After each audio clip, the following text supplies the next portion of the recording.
Assalamualaikum warahmatullahi wabarakatuh. Bertemu lagi pada pembelajaran PPKN kelas 6. Untuk hari ini kita melanjutkan tema 2 subtema 3.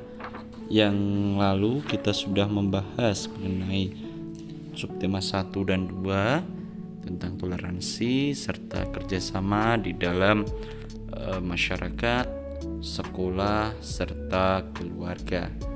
Nah, untuk hari ini kita lanjutkan ke subtema 3. Langsung saja kita lihat untuk materinya.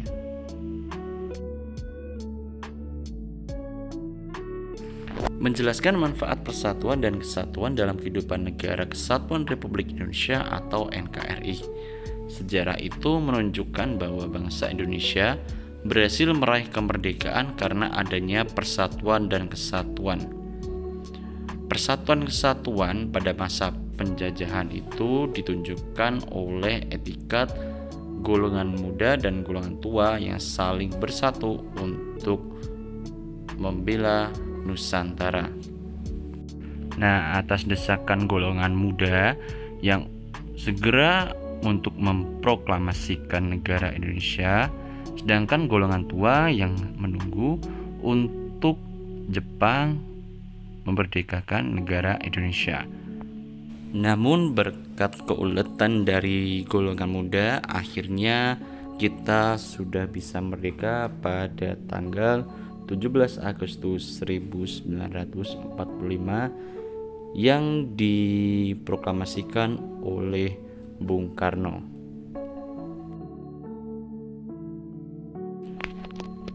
Adapun manfaat persatuan dan kesatuan bagi NKRI atau Negara Kesatuan Republik Indonesia itu adalah yang pertama, bangsa Indonesia menjadi bangsa yang kuat dan maju, bisa mengatasi segala rintangan entah di kawasan regional ataupun internasional. Yang kedua, pembangunan nasional akan berjalan dengan lancar, aman, dan cepat. Yang ketiga, kesejahteraan masyarakat akan tercapai secara adil dan seimbang. Yang keempat, bangsa Indonesia terhindar dari perselisihan. Yang kelima, persaudaraan antar warga negara terjalin semakin erat. Nah, menurutmu apakah kita sudah bersatu untuk memajukan negara Indonesia, ataukah kita malah menjadikan negara Indonesia itu semakin mundur?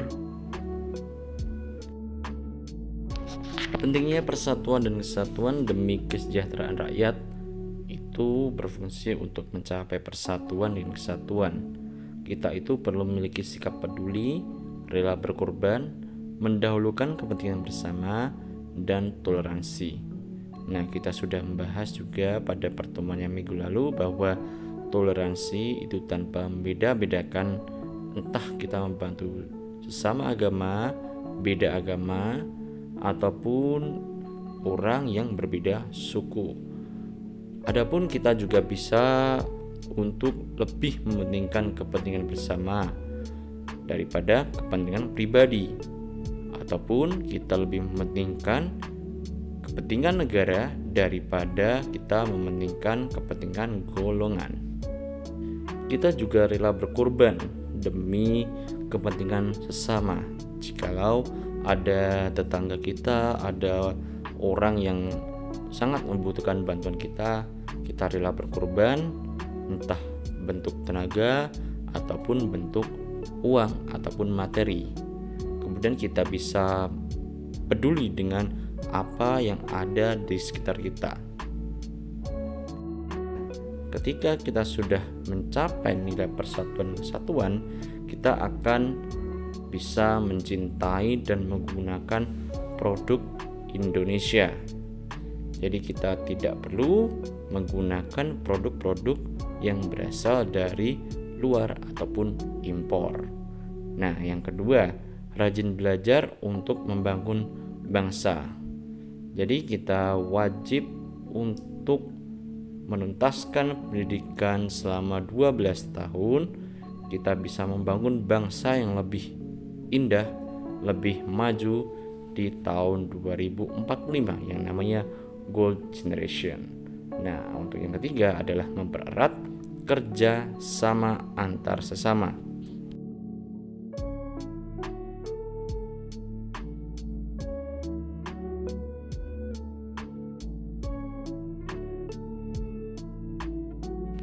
Mempertahankan persatuan dan kesatuan pada masa kemerdekaan.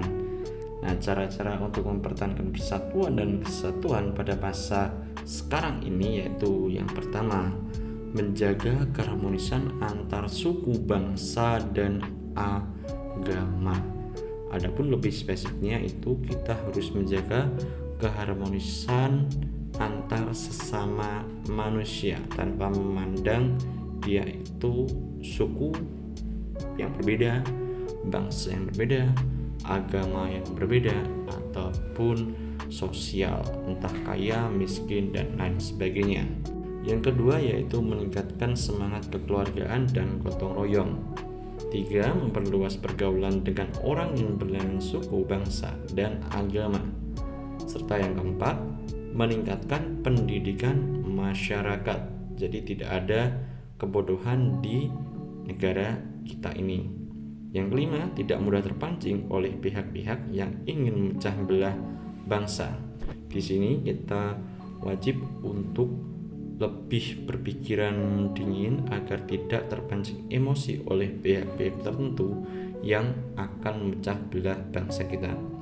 Yang keenam, meningkatkan rasa peduli sosial kepada orang-orang di sekitar kita, entah itu orang yang lebih membutuhkan ataupun orang yang sedang mempunyai hajat, ataupun orang-orang atau tetangga-tetangga kita yang membutuhkan bantuan serta kepedulian kita. Yang ketujuh, melakukan pemerataan pembangunan hingga ke seluruh pelosok negeri. Jadi kita perlu membangun pemerataan pembangunan supaya dari desa ke kota ataupun kota ke desa itu memiliki fasilitas dan infrastruktur yang memadai dan bisa maju untuk negara Indonesia. Nah, adapun semangat gotong royong dan kekeluargaan yang bisa membangun persatuan dan kesatuan sehingga kita bisa hidup damai dan tentram. Demikian pembelajaran dari Pak Adi hari ini. Semoga kalian bisa memahami materi kali ini. Demikian, wassalamualaikum warahmatullahi wabarakatuh.